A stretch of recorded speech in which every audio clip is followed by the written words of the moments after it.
special guest. If you are a student and would like to join, please contact us by emailing dolesab@ku.edu. Welcome to the Dole Institute of Politics, and thank you for attending today's program, presented by the Department of Military History at the Command and General Staff College at Fort Leavenworth. A video of today's program will be available on our YouTube channel soon. You can also access videos of past programs by visiting our YouTube channel at any time. A loop hearing system is available to use if you have a T-coil hearing aid. We also have a limited number of listening devices. If you have questions about the loop system, or if at any time during the program you have difficulty hearing, please alert one of our staff members. After the program, we will have some time for audience to ask questions. If you have a question, please raise your hand and a student worker with a microphone will come to you. Please stand if you are able and ask just one brief question. If you're part of our virtual audience, please email dolequestions@ku.edu with any questions. The Dole Institute's mission is to foster civil and respectful discussion around important and often difficult topics. Please phrase your questions with this in mind. Before we begin, I'd like to remind you to please turn off your cell phones. I would also like to announce that we will be having now please join me in welcoming Dole Institute Director Audrey Coleman.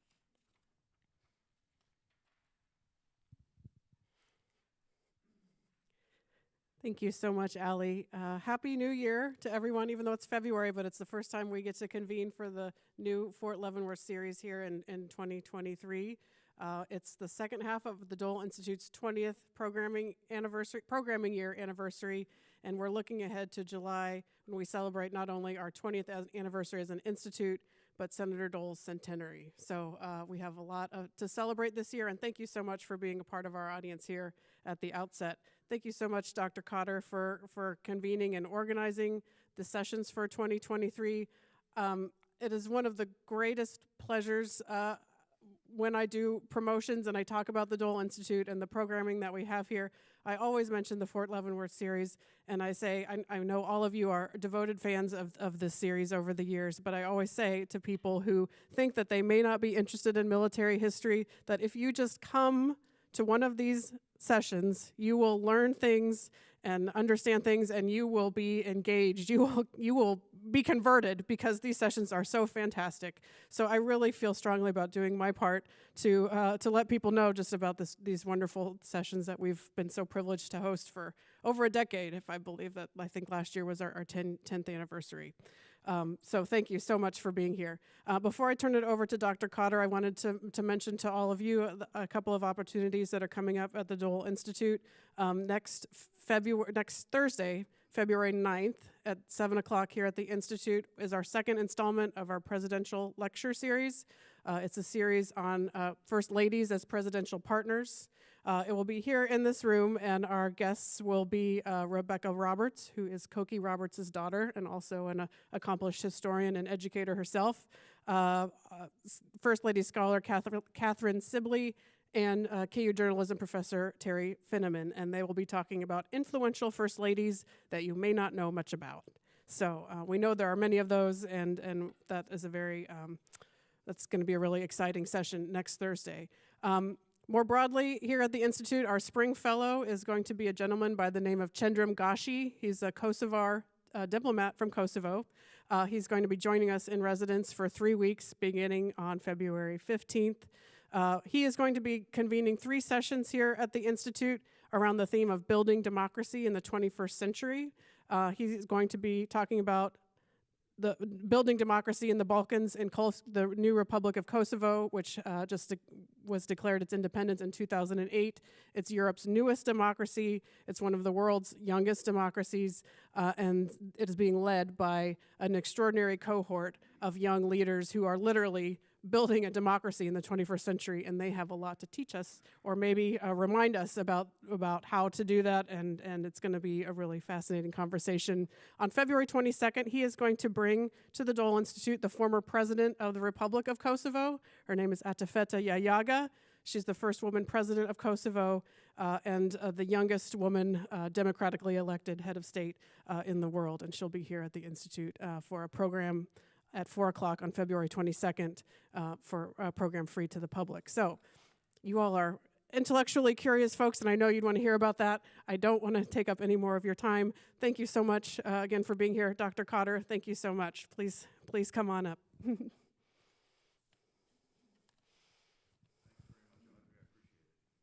you. And thank you all for being here, and welcome to our 2023 series. And it's great to see so many familiar faces back. We are happy to be able to inaugurate this next series. And I have the privilege and the pleasure of introducing our first speaker. Dr. William Nance, Lieutenant Colonel Nance, is recently retired, and was a member of our faculty as a uniform member, and has remained as a member of our faculty as a civilian member, and we're very, very glad to have him here. Bill's a graduate of the United States Military Academy. He took his PhD from North Texas, and has been teaching. He's taught history at the Department of History at West Point, and he's been part of our department for almost 4 years now, I believe. Yeah, almost 5 years, excuse me, I stand corrected. Bill has written a lot about cavalry. His first book was Sabers Across Europe. His book that is coming out very quickly is about General Simpson and the Ninth Army in the European Theater of Operations during the Second World War. And of course, that's his topic for today. So he's going to discuss the Ninth Army and General Simpson's command for us in the ETO. General Simpson, of course, is not as popularly known as the Pattons and the Bradleys and Collinses of the world.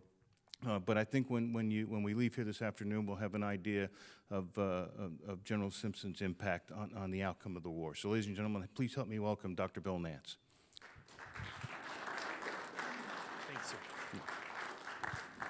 All right. Thank you for having me. It's actually my first time at the Dole, and it's a blast to be here. So, first off, why Simpson? Why not Patton? Because, as everyone knows, Patton sells books. And the real answer is that, first off, Patton's been done. There's lots of books out there, and there are a lot of very good books out there. But Patton's a kind of a unique individual. He's not really what you would call a typical American officer. And really, Simpson, I think, fits this mold so much better. And what got me interested in Simpson and the Ninth Army came from when I was doing my research on mechanized cavalry. I was looking at the operational sweep of things. And I realized that nobody had done a work on the Ninth Army. That's been corrected recently, and Nathan Prefer came out with a good book called The Conquering Ninth about 2 or 3 years ago. But up until that point, no one had, and I was like, why is that? And then I found a quote by Omar Bradley that said, "Unlike the noisy and bumptious Third and the temperamental First, the Ninth Army remained uncommonly normal." And that to me was interesting because, they're right at the center of hate between Montgomery and Bradley and Patton and Eisenhower, all these different commanders that had all these sorts of feuds and arguments. And if anybody's ever worked for two bosses that hate each other, you know what that's like. And they should have been a basket case. And instead they weren't. They just got the job done. And that to me is interesting. So I kind of started digging into that a little bit. And what I discovered is that most of kind of how we look at the U.S. Army's invasion of Northwest Europe, which is what we're going to focus on today, is perhaps a bit skewed from an overemphasis on Patton and an overemphasis perhaps on some of the big headliners, right? D-Day, Cobra, Market Garden. And then all of a sudden we kind of lose the script because, nothing happens, right, until the Battle of the Bulge. Well, that's not quite right. And then you get into, and then all of a sudden the war's over. Well, there's so much more that happened here, so much additional fighting. And the Ninth Army played a huge part of that. So this is not to say the Ninth Army won World War II, because they didn't. There were other armies there. There were 6 other armies, 3 American armies, a French army, a British army, a Canadian army, and that doesn't count the multitude of multinational forces that are there. Poles, Dutch, Belgians, all present as well. So today's talk is going to focus more on the Army and the Army headquarters more than Simpson himself, although we're going to get some good Simpson stories out of it as well. And that's because if you look at that's the man right over there on the right-hand side of the screen there. And that's because that's how he'd want it. When he got done with the military, and he retired very shortly after the war, he had an ulcer, he had a bad back from playing polo, got medically retired, finally got his 4-star in the mail, literally. The Army mailed him his 4-star on the retired list. But he never really gave that many interviews. He gave some, mostly oral histories to officers that asked, but he didn't write a book. He didn't do anything along those lines. His story was when people asked him, well, could you talk about your experiences in the war? He said, go look up Conquer, which was the Ninth Army's story. His soldier story was his story, and that's how he wanted it to be. And I like that. Coming as a retired officer myself, I can get behind that. So that's why Simpson, and that's why the Ninth Army. They didn't win the war, but they played a huge part in it. And we're also going to talk just for a bit about what it actually is, the mechanics of large-scale combat operations and large-scale units across an invasion. One does not simply, for those that have served, you realize that one does not simply wake up one morning and put 200,000 soldiers across an ocean and plop them down someplace and conduct combat operations without a fair amount of thought and organization. So we're going to talk a little bit about that. So what exactly does an American field army do? And there's some key bullet points up there that are easy enough. Okay, they tactically control 2 or more corps. The way, for those that may not be familiar, you have platoons, which are about anywhere from 30 to 50 soldiers, stepping up to a company, anywhere from 100 to 150 soldiers, a battalion, 3 or more companies, a regiment, 3 or more battalions, a division, 3 or more regiments, a corps, 3 or more divisions. You guys get the idea. Well, an army does something a little bit different than those organizations. It's really the highest level tactical organization in World War II. So they are the ones telling corps attack left and attack right. But they've got all those subordinate echelons below them really worrying about the detailed battle. The Army, on the other hand, is the administrative and logistics headquarters. They're the people making sure that all of those other bits and pieces move around the battlefield. A single division is going to have 400-something trucks. A single division. So a corps will have 3 divisions. So I'm a history teacher and a math teacher, but that's somewhere on the order of, 1,200 trucks. And then you add in a couple other corps. That's 2,400 trucks. And that's just trucks. That's not tanks. That's not infantry fighting vehicle or half-tracks. That's getting a little ahead of myself in terms of technology. Artillery pieces, all that kind of stuff. Who's managing the roads? Who's managing who gets what supplies? Where do the supplies go? That's what the Army does. The divisions aren't doing it for the most part because they're interested in the real cut and thrust of the fight. The Corps is a very lean tactical headquarters that's designed to very quickly receive divisions as an attachment, fight them, and then move on. The Army is where all of that planning power really resides. And they do all the mundane stuff there. You see the wreckers there in the mud. One of the most fascinating parts about reading about World War II is everyone talks about World War II. It's a war of movement. Well, for a month or two. The rest of it is we're fighting in Normandy. It's very, very slow fighting. Then we break out and we attack across France, and it's this great scene from the movie Patton, for those that have seen it. Music's blaring, tanks are driving all over the place, and that lasts about a month and a half. And then we stop along the Moselle or in the south, all the way through the Ardennes, and then up around Aachen. And there the U.S. Army and the British and the Canadians sit, making slow gains that basically takes us 6 months to drive what you can do in a good car in about an hour. War of movement, sure. So within that, you're working through all the mud. Anybody been to Europe in the winter? We're going to talk about how important clearing mud off of roads is. Not cool, but it's also not fun if you don't get it done right. So that's what an American Army does, field army does. Okay, so who are these folks? First off, Bill Simpson over there, although known colloquially, it was William Hood Simpson, born in Texas, so I like him. I also think he's got a pretty cool name. Born in Texas, West Point class of 1909. Incidentally enough, his classmates included George Patton, who managed to do 3 plebe years, VMI, went to West Point, failed math at West Point, repeated, graduated with the class of 1909. J.C.H. Lee, Jake Devers, all in this class. J.C.H. Lee was the logistics commander of the European theater. And Jake Devers, of course, was the commander of the 6th Army Group that no one ever hears about, that attacked from the south of France and came up as well. Did some time in the Philippines fighting Moros on the island of Mindanao. Then went and spent some time in Mexico in the punitive expedition. Rose from first lieutenant to lieutenant colonel in 2 years. It's good to be in a war. And was a division chief of staff for the 33rd Infantry Division. And then got busted all the way back down to major, and then proceeded on to spend his time in the interwar period doing various and sundry staff functions.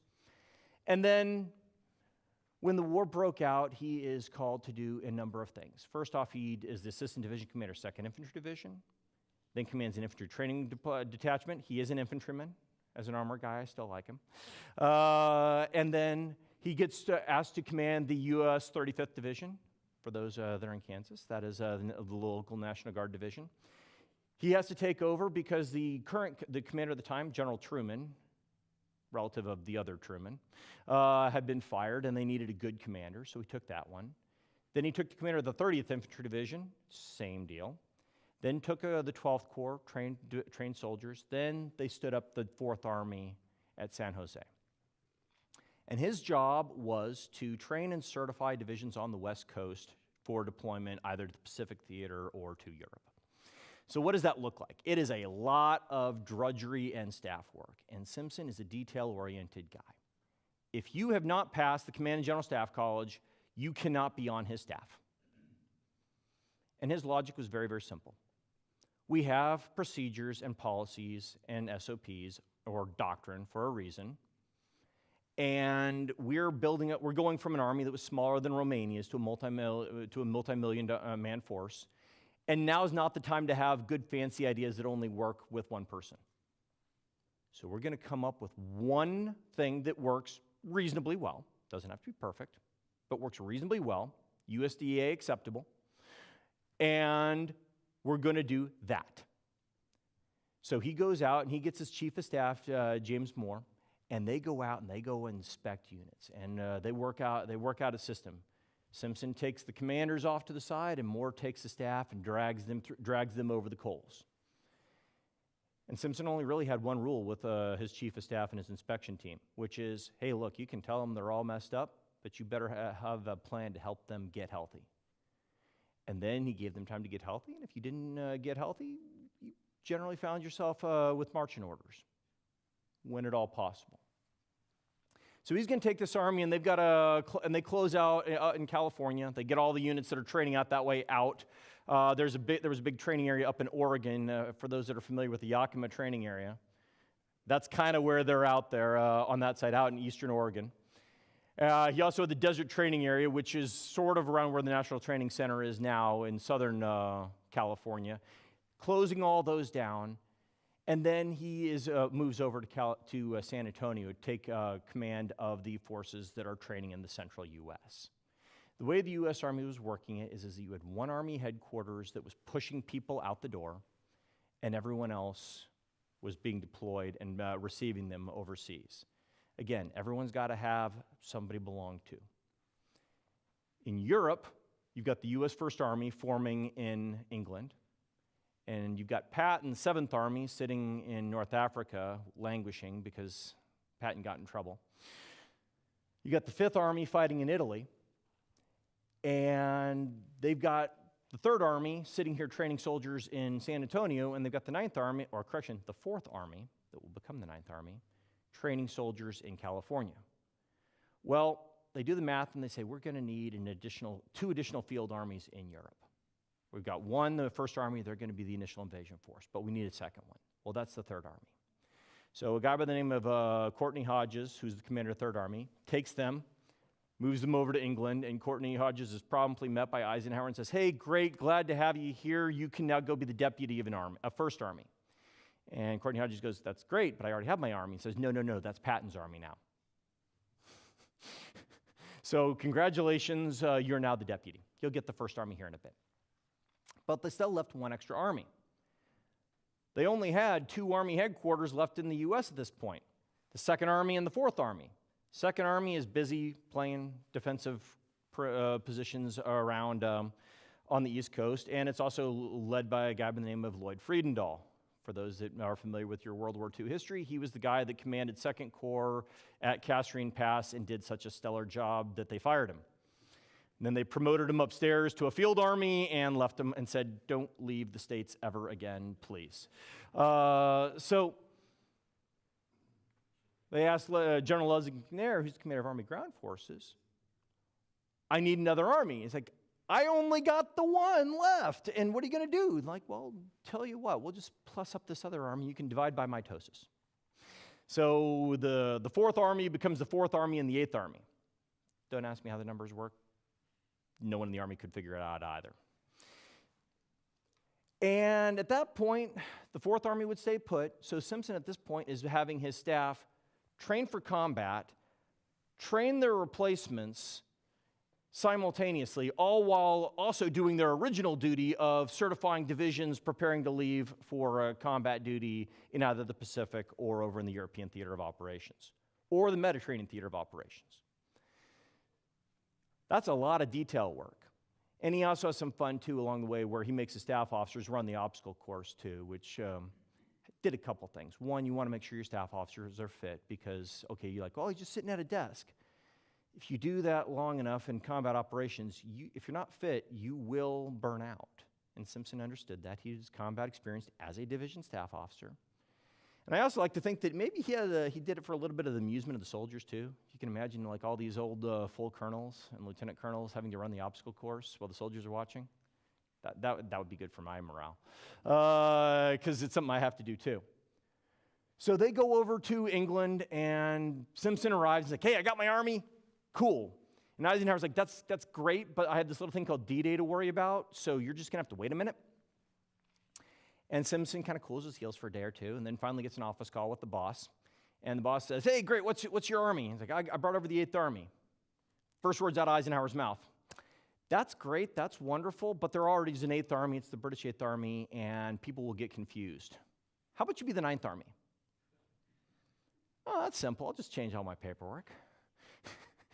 We'll change the patch, no big deal. It's all good. And that's what Simpson has to do. And he just kind of sits there and goes, all right, well, do you really want to argue with the boss about that right off the bat? And Simpson goes, no, I got it. So what's my job? And his job was to take over what we call today joint reception, staging, and onward movement and integration. I can never say that quickly. Must be the armor guy in me. But what it basically means is that when the unit moves from the United States someplace, they get packed onto then a ship, now it's an airplane, and they get sent to wherever they're going to debark. And then they get off the boat. There's got to be someone there that says, 33rd Division, over here, I've got your trucks lined up for you. Because you ever stepped out of an airplane, you know, all that kind of stuff? You're just coming off an airplane, and sometimes you got to figure it out for yourself, and hopefully you got someone there to meet you to, make sure that you can get a rental car, get directions on where you need to go. All of these things, that's what you have to do for yourself. But when you have 20,000 soldiers show up, that requires a little bit of detail work. And that's what the 9th Army has been told to do. The 1st Army had done it before the 3rd Army showed up. They passed that task to the 3rd Army. And then the 3rd Army said, oh, good, you're here. Now the 9th Army, you take it. It's kind of like a new guy responsibility. And that was their job. And you think, well, that just seems like something to keep them busy. But you think about it. You have hundreds of thousands of soldiers arriving in England every month, and then getting prepared to ship over to the continent into combat. The more detail, the more time you can give them to kind of get their heads on straight, you can let those division staffs kind of think through, okay, I don't have to worry about where my soldiers are getting fed, who's getting them from A to B, where are they staying. All of these things, that's the Army's job to take responsibility for, allowing the division commanders to worry about getting ready to take them into combat and to do the training as well. Oh, by the way, if you want to have a training area, who has to coordinate that? Who has to call up some county supervisor and say, hey, we're going to be using this land? We had a lot of freedom. The Brits gave us a lot of freedom, but by the same token, somebody's got to do all that work. And that's what the Ninth Army was doing. Yeah, we haven't blown anything up yet. I apologize. But we'll get there. But this is what Army headquarters do. This is the mundane staff work that is most of military service at the upper echelons. It's getting the job done because it's got to get done. Could you imagine a couple 100,000 soldiers and no one's thought through where to put the porta potties? I use one example.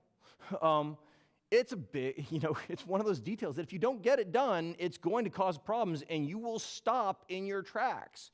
We like to talk about the U.S. Army as this lavishly equipped, well-equipped, we got all these assets, but if you can't figure out how to get them from A to B and organize them in an orderly fashion, you can have all the stuff in the world. It'll just sit there in a big pile not doing anything. Anybody ever moved? When you sit there and you look at that big pile of boxes and you go, wow, wish somebody else had responsibility for cleaning this up. So that's when my wife said, when we moved into our last house, she's like, we're not moving again, right? I'm like, no, we're not. So, well, as Simpson's doing this job, the Patton has finally broken out. There, I said Patton. We're happy. Patton's broken out during Operation Cobra, and he's headed points east and west. So we'll go to that map. So the Third Army had gone out this direction with 3 corps: the 20th Corps, the 12th Corps, and the 15th Corps. One of the coolest operations in American military history. 3 corps maneuvering in space across the French countryside, and that's before you talk about the First Army, now led by good old Courtney Hodges, who'd been the deputy. Bradley, who had had the First Army, is now bumped upstairs to be commander of the 12th Army Group. More on those guys in a minute. Well, they left the 8th Corps over here to take the port city of Brest. And the main reason is that they really needed ports, because again, I just got done talking about ports and stuff. All that stuff. Literally hundreds of thousands of tons of supplies got to come short of port. Well, we had our own ports with the mulberries and whatnot on Normandy, but we really need a really good deep water port, and we thought Brest would be that opportunity. By the time we got there, though, Brest had walls that kind of looked like that, and I don't care if it was built during the medieval era, that's still a lot of concrete that you're going through. So the Germans are disinclined to surrender at that particular stage in the game. So 8th Corps is sitting there all by its lonesome, trying to besiege this town where a couple thousand Germans are holed up, and everyone else has gone this way. Eisenhower realizes this isn't a good idea. I mean, Patton is now stretched from over here to Brest, which, to give you a point of example, is like from here to like Michigan, trying to command and control things. So Eisenhower sits there and goes, okay, Simpson, get onto the continent and help me out. So Simpson goes, got it. First thing he does is he shows up, and he still has the JRSO&I mission in England. That's going to be the 16th Corps, correction, the 13th Corps. The 3rd Corps has got the responsibility to do the JRSO&I in Normandy. And then he's got the 8th Corps. 8th Corps is really the only game in town in terms of actual combat. And if you can imagine, being a subordinate and you realize that you are the only interesting thing going on for your boss, what do you think is going to happen with that boss? He's going to just leave you alone, or is he going to be like up and over your shoulder and like paying attention because you're the only thing in town? Most of us would think that that's where the boss would be, standing over your shoulder, watching every last little jot and tittle.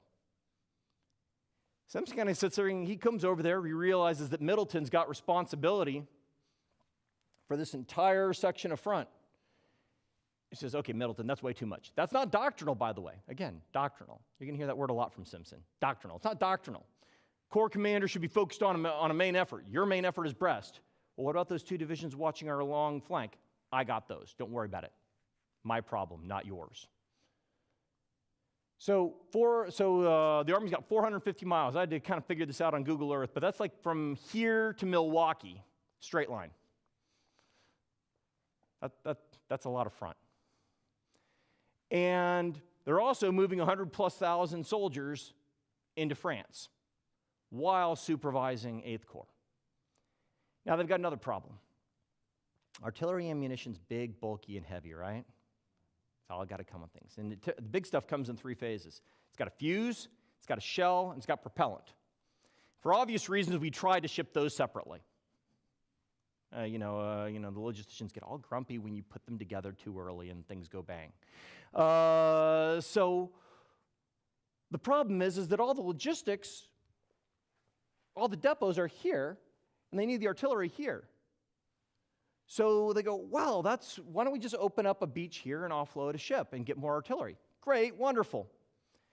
Unfortunately, no one thought to figure out that, a ship is going to come loaded with a bunch of fuses or a bunch of shells or a bunch of propellant.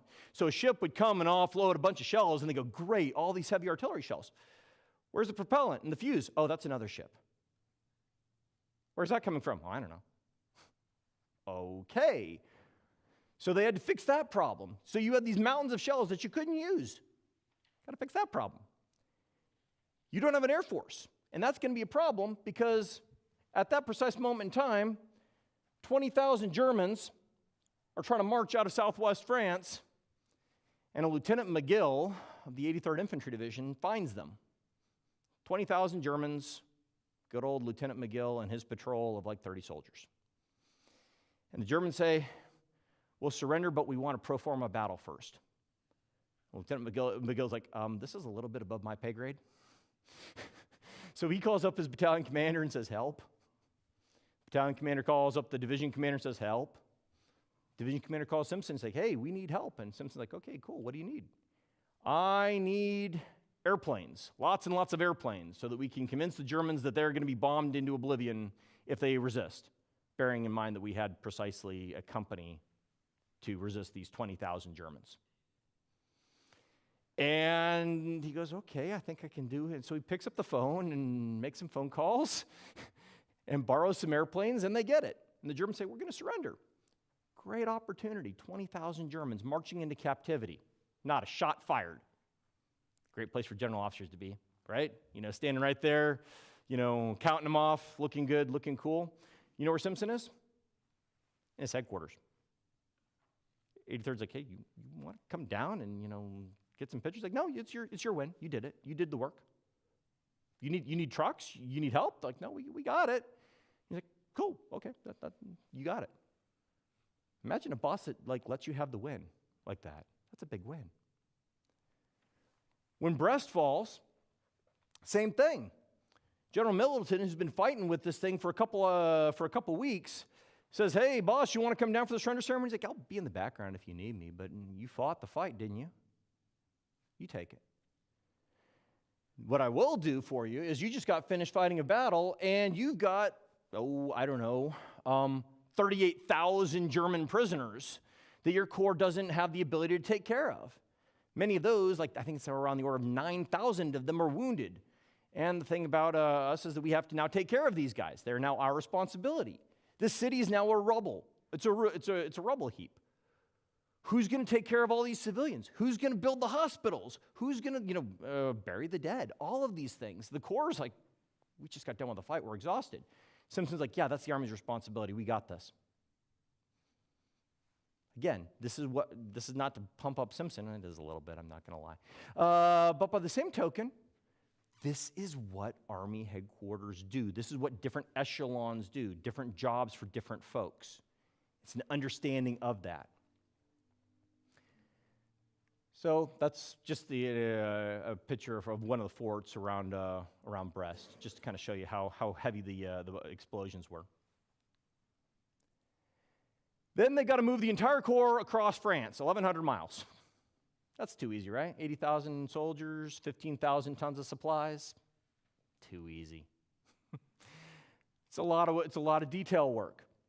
And if you notice, if you are familiar with your World War II geography, this is right where the Battle of the Bulge is going to happen. In fact, that's where 8th Corps goes. But now there's a problem.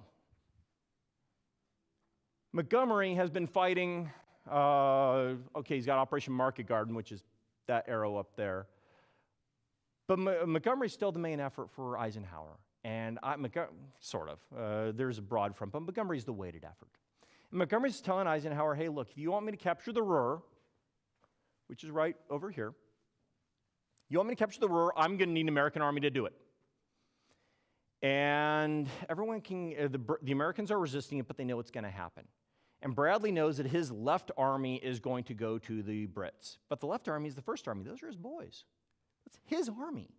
Emotionally attached to that army. They're his veterans. Some of these soldiers have been with him since North Africa. He doesn't want to give them up. So he sits there and goes, I think I'm just going to move the 9th Army up there. Just move the Army headquarters. Boop, you go up here. Okay, boss, I can do that, but why? I thought you were going to put me in there. Yeah, but if I lose an army, it's going to be you, and I don't care as much about you. Not in quite those words, but close enough. So the 9th Army lands up here, and then, oh, by the way, guess what? You now have 2 weeks to get acquainted in your new area of operations, and we're starting an offensive. I've given you 6 divisions and 3 divisions worth of front, so everyone's crammed in on top of each other. And now you have to do something with it. Have fun. Go forth. Do great things. And oh, by the way, I might chop you over to the Brits and have them serve with them because I don't like them. Gee, boss, thanks. So this is the November offensive. We don't hear much about this one. 9th Army goes over onto the offensive, and they plan their fires out very effectively. So again, 3 weeks from, hey, you're moving, to launching two entire corps across the line of departure. So what do? Deliberate staff work. Simpson goes, hey, look, we teach this stuff at CGSC at Leavenworth. This isn't hard, right? And everyone goes, what? He's like, yeah, do it that way. Stop coming up with new ideas. Do it this way. It works. Not perfect, but good enough. So they work through traffic management, then they work through the Brits at Geilenkirchen. That's an interesting story. Geilenkirchen, it's right there on the boundary between the 9th Army and the 21st Army Group.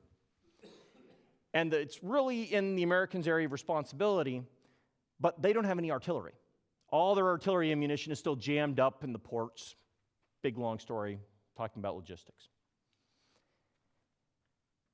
The Brits have got lots of artillery because they've opened up the channel ports, so they've got lots of artillery ammunition, but they're almost out of infantry because they've been fighting a war for the past 5 years. And Simpson and the British and General Dempsey just kind of look at each other. General Dempsey's the commander of the 2nd British Army. And they go, maybe we could work together on this. I've got the infantry, you've got the artillery. Let's do this. And they figure, well, who should own it? And Simpson goes, I've got enough on my plate. My corps commanders have got enough on their plate. You want to just take the fight? That way we can, put a single corps into this. Brits go, cool. You willing to give me one of your divisions to do that? Yeah, sure, cool, have them. Well, you've got to get approval to do this because you're like chopping a division, 15,000 soldiers from one army group to the other for the space of a couple weeks. So Eisenhower shows up, and Simpson kind of primes the boss. He's like, hey, boss, what if we work together on this? And Eisenhower's like, yes, this is exactly what we should do. So then when they're having the meeting, Eisenhower says, hey, wouldn't it be a great idea if we just chop this division over? And Simpson's like, sir, that's an outstanding idea. I'm glad you thought of it. And it worked out well. They'd already done all the staff work. Eisenhower's like, wow, that happened really fast. Yeah, sir, it was, good things happen. No, we had not planned that for the past 2 weeks. So, what else do we want to talk about here? Mud, more mud. Anybody ever driven on mud? We're in Kansas, of course we have, right? So, imagine every single time a truck gets onto the road, it drags more mud up onto the road. And then a couple thousand trucks do that. You're going to stop in place. So you have to have engineers get up and scrape it off. Well, whose job is that? Because in the Army, you always sit there like, whose job is this? Somebody ought to do something, right?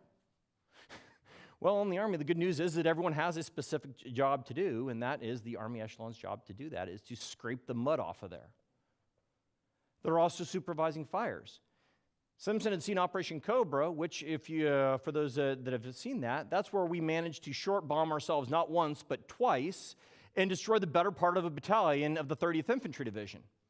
Interestingly enough, the 30th Infantry Division was now working for Simpson in Belgium. And he said, hey guys, what do you think about using air power to blast a hole? And they said something along the lines of, no thanks. So what he did is like, well guys, let's use air power. Come on, let's be sensible about this. So they learned vicariously, shockingly enough, and he put the artillery guys in the same room as the Air Force guys, in the same room as the ground guys, and they all kind of sat down, did an eyeball lock, and came up with a plan. And it worked pretty well. And they didn't have to learn the hard way the first way. Learning organizations. One last story on this one because I like it. General Ernie Harmon, commander of the 2nd Armored Division, is pretty stressed. He's going to take the middle part of this. Ernie's pretty worried because he's looking at it and he knows there's lots of mud. He knows his tanks are going to go slow and he knows that his division's going to pull in, going to bring German armor towards him. And he goes, and he's really, really worried. Well, Simpson gets word of this because he's out roaming the battlefield. And he calls Ernie in and says, hey, Ernie, you're the best darn tanker in this organization. I don't worry about leaders that have problems that are beyond their control. In fact, you're such a good tanker, you're the best tanker in this army, and that includes George Patton. Of course, that makes Ernie Harmon feel like $1 million, and off he goes later and does well. The division takes 100 tanks destroyed, most of that's from the 2nd Armored Division, but they also destroy about 100 German tanks, Panthers and Tigers, which are very good German tanks. They do well. Then at the end of that, he realized that Ernie Harmon's getting a little worn out, getting a little tired, seeing his troops torn out. So he says, hey, Ernie, come on up to the headquarters with me. Like, what you need? Like, you're taking a day off. Come on up here. Has him over to the dinner, and this being World War II and not the global war on terror, they have highballs with dinner, and then they have highballs after dinner. And he gets his division commander drunk as they're telling war stories about North Africa, Sicily, the Italian theater in North Africa, or Northern Europe. And guy nurses a hangover, but he's back up. He's recharged, other than the hangover, of course. But he got his commander back in the fight. He didn't let his commanders burn out. Simpson didn't fire a single general officer in the entire Northwest European theater. He tried once. General Gerhardt of the 29th Infantry Division, because Gerhardt had the 5th all-time across the entire U.S. Army and all of World War II casualty rate for a division. And 3 of those divisions were Mediterranean divisions, which had a year plus of experience above and beyond the 29th. And Simpson didn't really appreciate the fact that he was doing that, so he's like, I want to fire him. But Eisenhower didn't let him because Marshall liked him. Simpson wasn't too pleased about that. Took care of his soldiers because, I go there, never send an infantryman when you can send a shell. That was Eisenhower's motto. Or not Eisenhower's motto, excuse me. That was Simpson's motto. Why send my infantrymen when I've got lots of artillery? Very briefly, after the November offensive, of course, Battle of the Bulge happens. And the 9th Army gets called pretty much right away. Hodges calls up and says, hey, I need help. And Simpson goes, what do you need, man? He's like, I don't know, but I need something quick because I see Germans everywhere.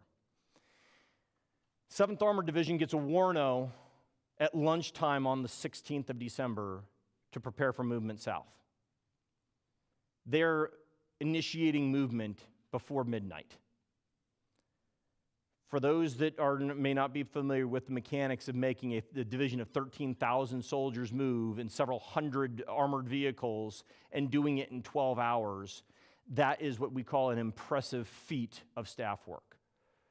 Getting everybody uncoiled, roads cleared, authorized, serials built, all this kind of stuff.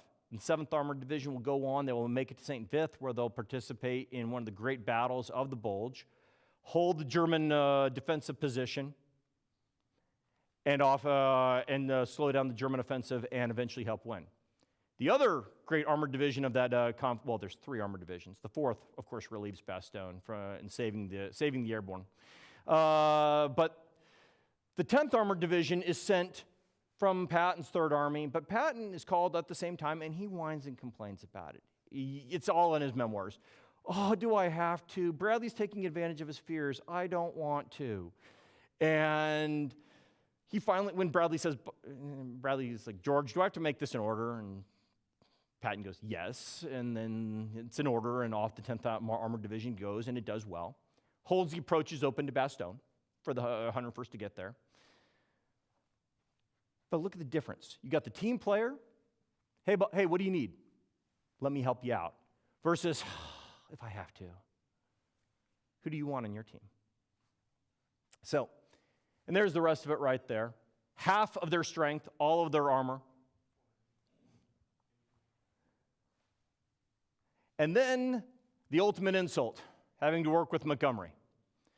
The Bulge splits Bradley's army group in half, and Eisenhower has to make the choice to send the 1st and the 9th over to join the 21st Army Group, because it makes operational sense. When Montgomery goes into the 1st Army headquarters, the stories all pretty much agree amongst one thing, which is both sides would have been perfectly happy if it had been machine guns at 20 paces. The 1st Army staff didn't like Montgomery. Montgomery didn't like the 1st Army staff. And they agreed that the best thing that they could do was get this over with as quickly as possible so they could stop interacting with each other. Then he goes over to the 9th Army staff. Hey, Field Marshal, how you doing? Hey, 9th Army, how you doing? Now, there wasn't as much animosity built up amongst these folks, but again, get the job done. It also helped the 9th Army weren't the guys in contact as well. So Operation Grenade, still working with the Brits. Deliberately planned crossing the Roar River, what we call today a wet gap crossing, across a flooded river that they had to wait because the Germans had opened up the Roar River dams and flooded the Roar River. And this is the triumph, really. I kind of hold up Operation Grenade as Simpson's greatest triumph in terms of planning. And shockingly enough, it's kind of like what we teach the students today. The Army issued the order. All the commanders then got back, briefed the boss on what the plan was. Then they went back, developed their own individual plans, came up, briefed everyone on the plan together. Then they all kind of nodded their heads, then went over a map table and war gamed it out. Said, okay, if this happens, then what? Okay, and they weren't re-fighting the plan. They were just going over what ifs, running through what we know today as the decision support matrix. That's it's shocking. It's like, wow, this is like almost like a class in Leavenworth. And that's the point. That was Simpson's point. And then you saw it in action here. It's kind of hard to see here, but you see that the 13th Corps was in the center, and their job was to be the assault force and get across, clear north, so that the 16th Corps didn't have to do an opposed crossing. The 16th Corps was a designated main effort for the Rhine crossing, and the 9th Army staff didn't want the Corps having to think about 2 opposed wet gap crossings in a row, just one. Again, sequencing out your subordinate headquarters to make things work. Well, the 13th Corps was supposed to be at a certain point on D+1, and it turns out they're ahead of schedule. So the Corps commander goes, oh, crap. Oh, I'm sorry, but he says, oh, wow, I'm ahead of schedule. Calls up the 16th Corps and says, hey, begin crossing. 16th Corps goes, cool, got it, check. And 16th Corps executes. That's mission command right there. That isn't, do what I want. That isn't lack of planning. That is deliberate understanding the sequence. Then across the Rhine, I'll just highlight a couple of these because we're getting close on time here. 1,087 artillery rounds a minute for an hour. I want to be in that army. And then Battle for the Vessel Bridge, I'll highlight that one. That was where the Brits decided to, hog the bridge that the Americans had built. And then the Americans then had to, then Simpson again, he didn't, go and cry about it to Bradley. He went up to Field Marshal Montgomery and said, hey, boss, my sister unit here did this. I'm following the chain of command. Please help. Shockingly, that worked. It's amazing what happens when you just follow the rules. Can you imagine Patton doing something similar? Be an interesting story. And then this just shows the rest of their assault through across once they get across the Rhine. One thing to highlight here, command and control matters. You've got one corps coming this way, one corps coming this way. I had a boss once tell me anytime you have two blue arrows pointing at each other, you got yourself a problem. This is not the time to freestyle. And Simpson's army did it very, very well. So in wrapping up, a lot of detail work today, right? You know, there's no pearl-handled revolvers. There's no there's no forceful personalities. This is all deliberate, steady, professional staff work.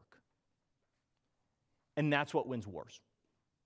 It's not the huge personality. It's not, all this other stuff. It's going in and playing your part.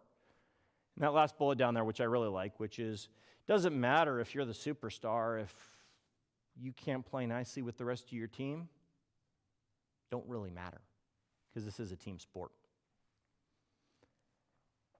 Okay, so I'll put this one, coming attractions. Dr. Ryota talking about the invasion of Mississippi. And then, I like that. General Austin is just off to the other side there. That was time in Mosul. It's a fun picture. And I'll leave this up for as we go past for any further reading as we go through. So at this point, I think we'll open it up to questions, and we'll go from there. So we've got a lady in the back with a microphone.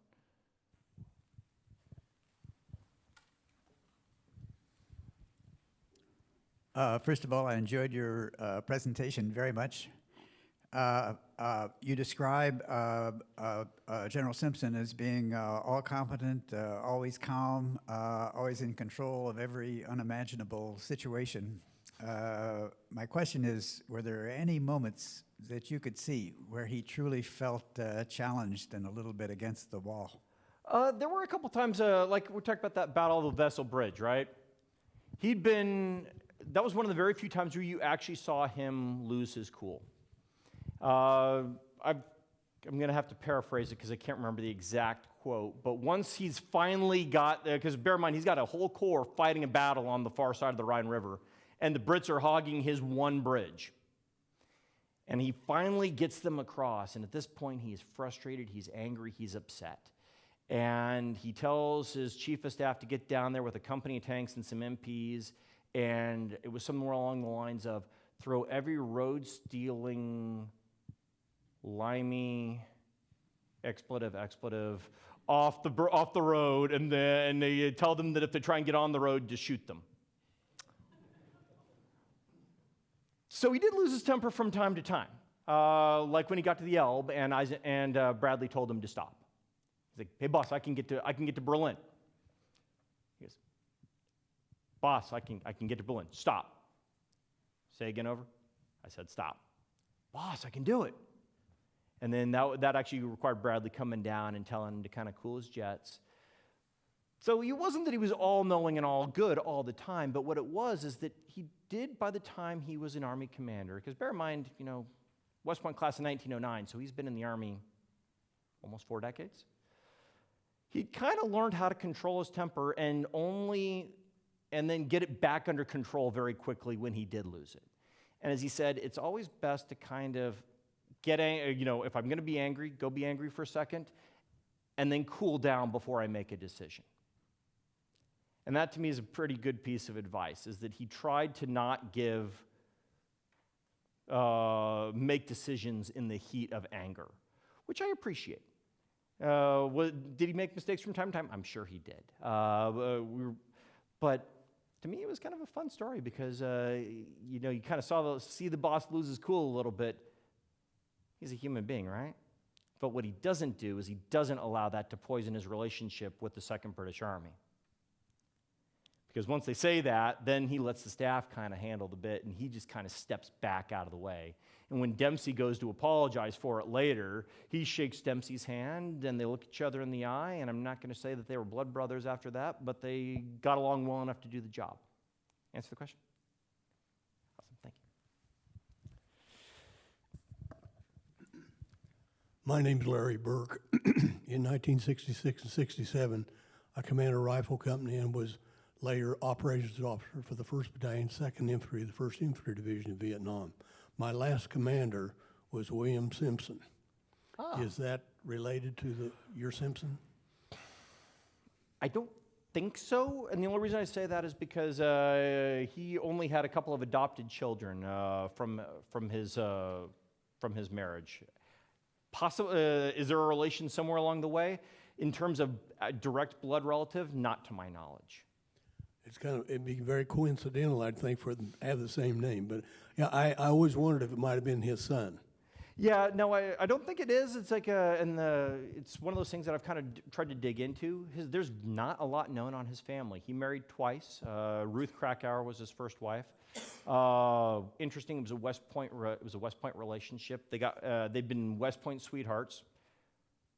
Drifted apart because, of course, he went to the Philippines after that. She'd gotten married, been widowed, and after World War I, they kind of linked up again and got married. So that's a kind of a great romantic story. And they had, I think, 1 or 2 kids, and then she died shortly thereafter, in, I want to say the 50s. And then he got married again, and then they had a couple of adopted children. But really, the family kind of disappeared into the ether. It's not like the Patton family where you can't swing a cat without hitting a mention of one of the Pattons out in the Army. I'll have to do more research on that guy. Others.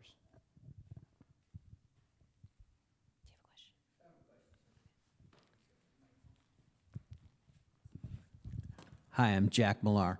You speak of coordination, between you hack off a corps, an army group. You're not just exchanging LNOs. I mean, this coordination is a big word. Exactly, can you explain how you coordinate? What does that word mean at that level? Yeah, it's a lot of work because first off, what you're doing in this, say you're coordinating between different armies.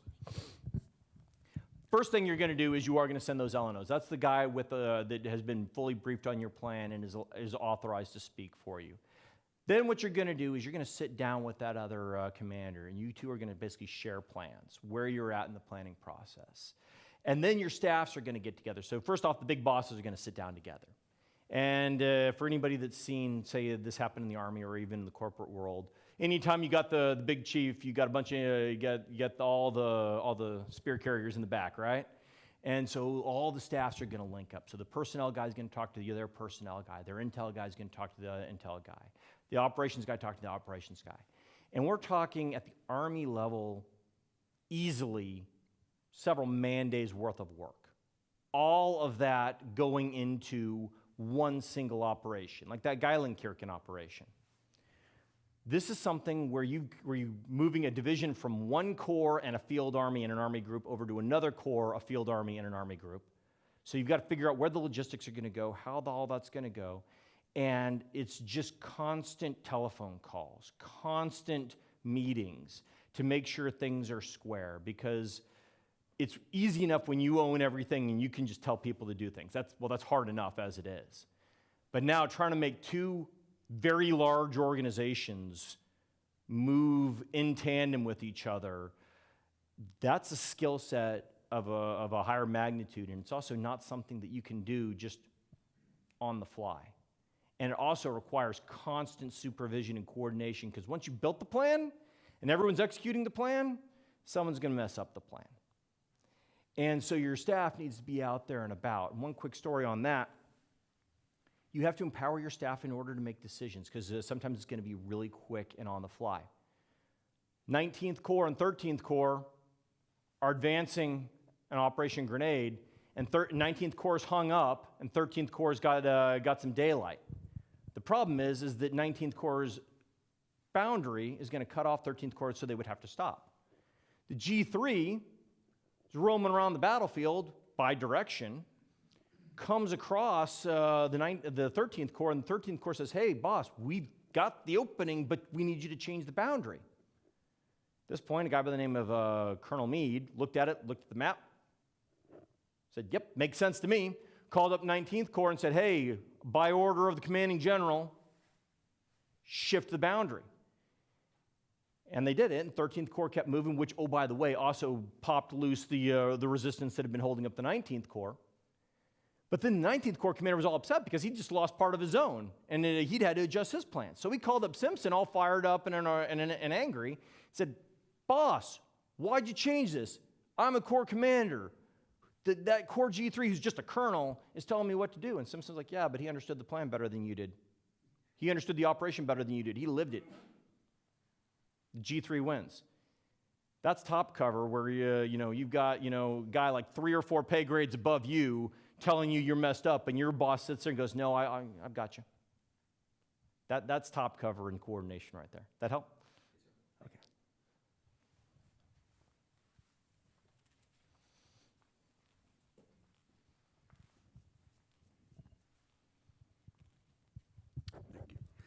Thanks for coming today.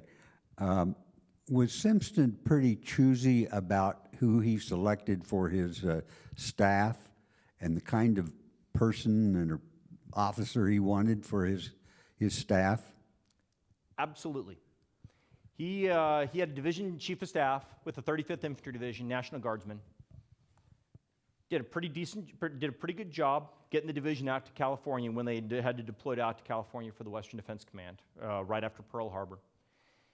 And they're doing a pretty decent job, but he's not a Leavenworth graduate.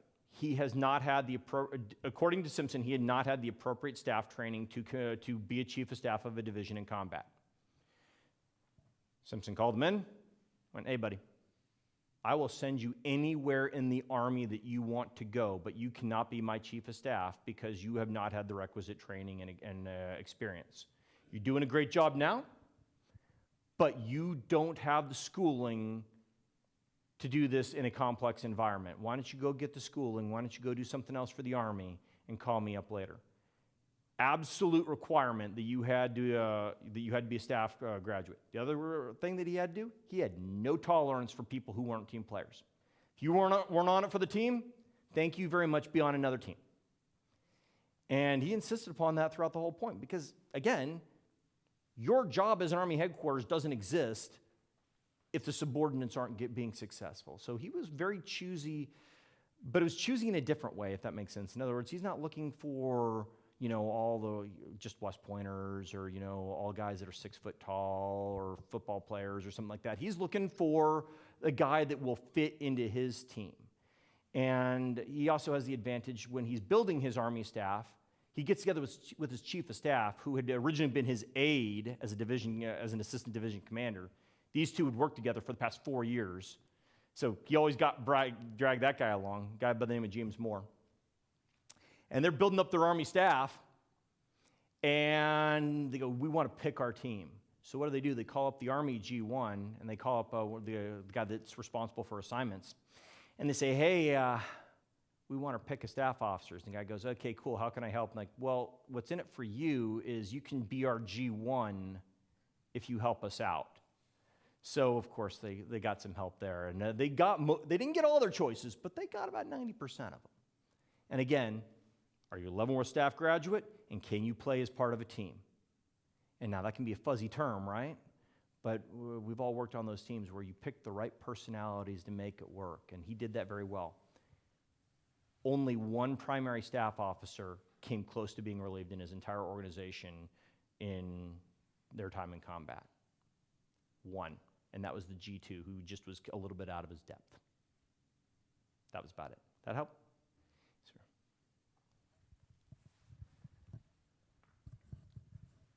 Thank you for coming. It's been an interesting program. Was the 9th involved in the Battle of the Bulge? And if not, which divisions mostly were? Okay, so I'll go to, there we are. Okay, so 9th Army is up here during the Battle of the Bulge. And so their role in the Battle of the Bulge was taking over front for the 1st Army. That's their job to do. The 1st Army's got the fight, and so 9th Army is going to expand. At the same time, they're pushing combat power south. So they're going to lose over half their divisions to go feed the 1st Army machine and help them fight. And those divisions are going to be in multiple different corps. As an aside, 9th Army goes, "Hey guys, we got it. This is chaotic. It's confusing. Don't worry about the admin stuff. We'll still cover that. So they're running these guys mail. They're telling the First Army, guys, we got it. You're in the fight. You just took probably the hardest hit anybody's had so far. You handle your business. We'll cover down on the stuff that doesn't matter. And that mail does matter quite a bit, but but it doesn't have something to do with the immediate fight. So they allowed the First Army to kind of focus on that. So they sent the 7th Armored south. They sent the 30th Infantry Division south. They sent one of the British divisions they just got south. And there are any number of others that I can't immediately call to mind right there. But that's what they did, is they lost half their strength, and they expanded their front by about half again as large. Does that help? Anything else?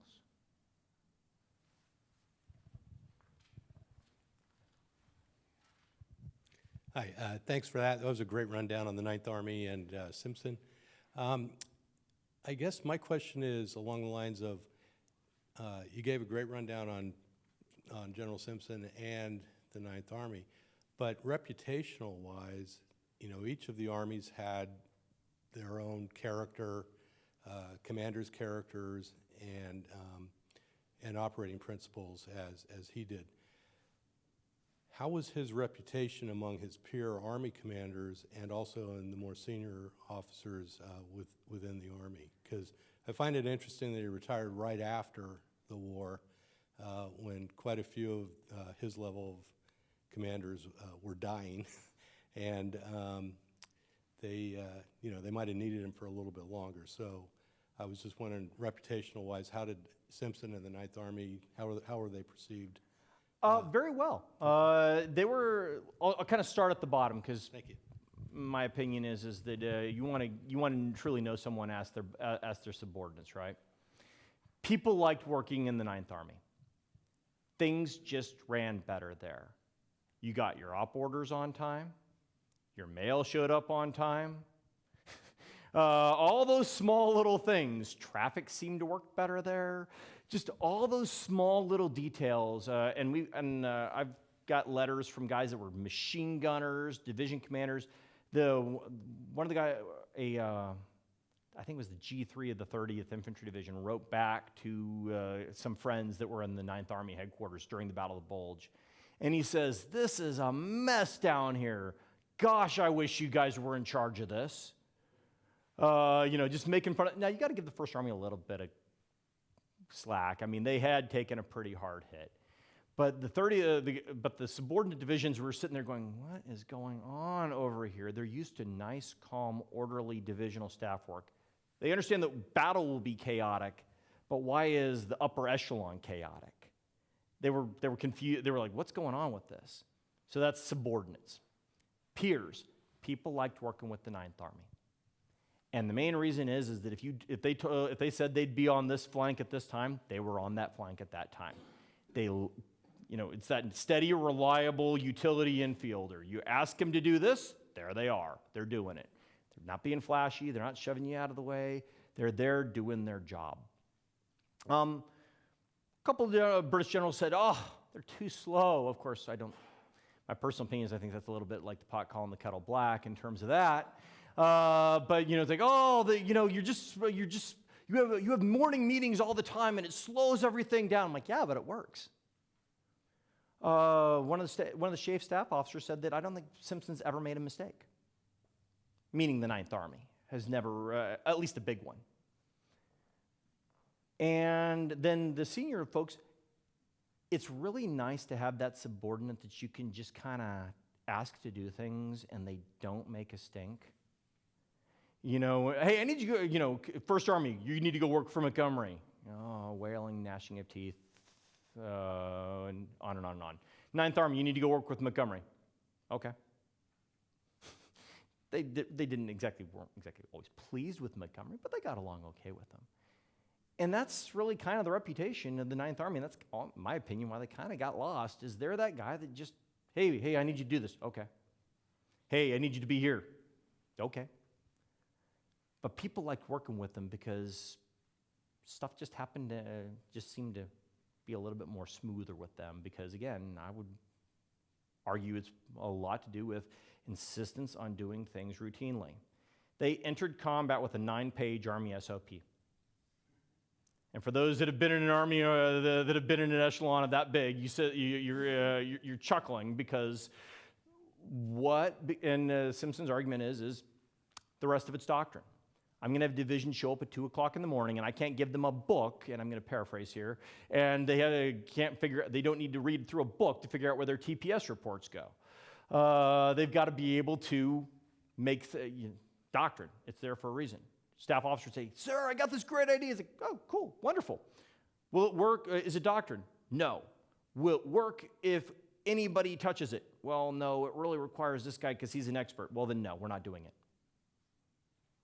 But it'll work better. But it will work better all the time with anyone. And if the answer was no, he didn't do it. And that's why things tended to work better. Not perfect. We're not in the business of perfect. We're in the business of getting the job done. Help? Okay, we got time for one more.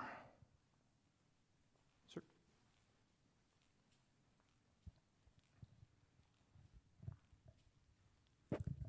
Was Simpson's style and leadership a little discouraging of innovation?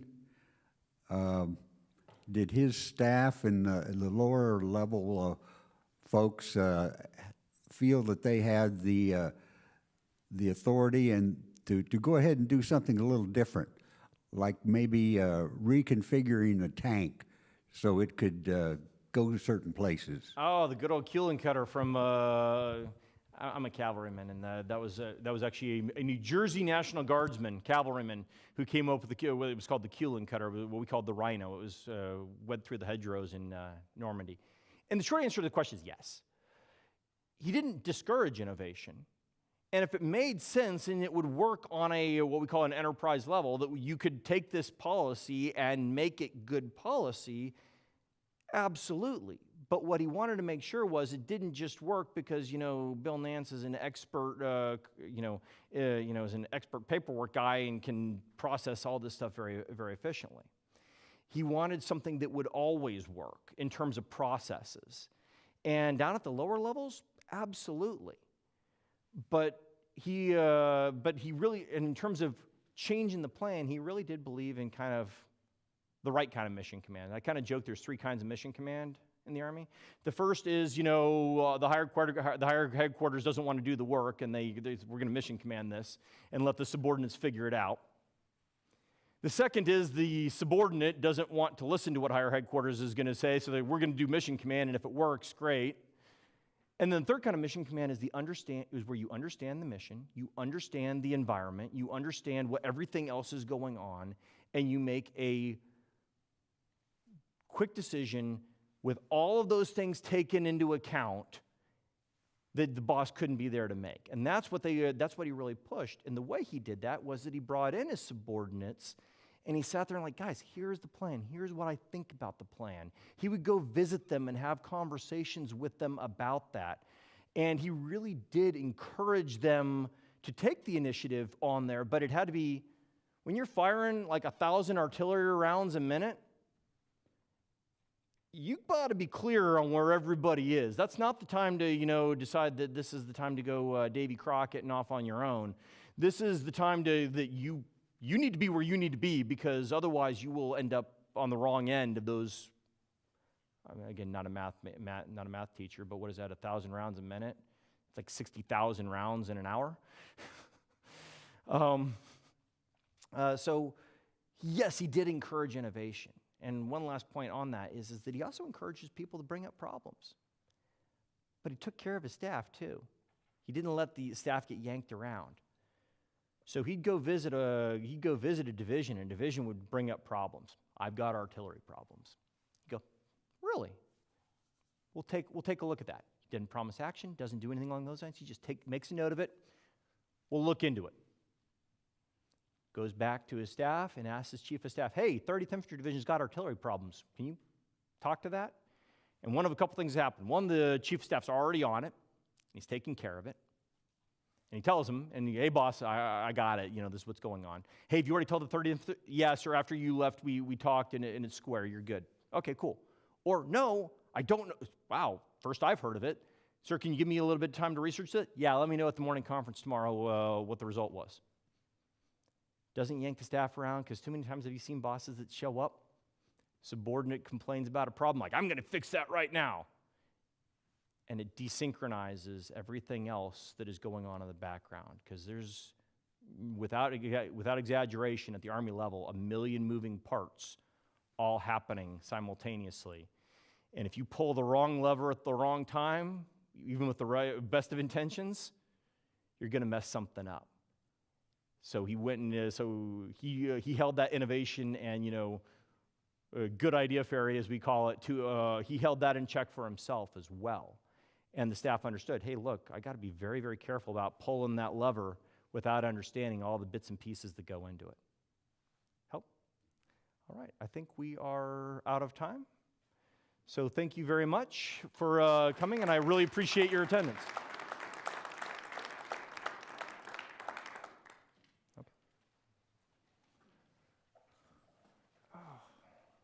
Thank you, sir.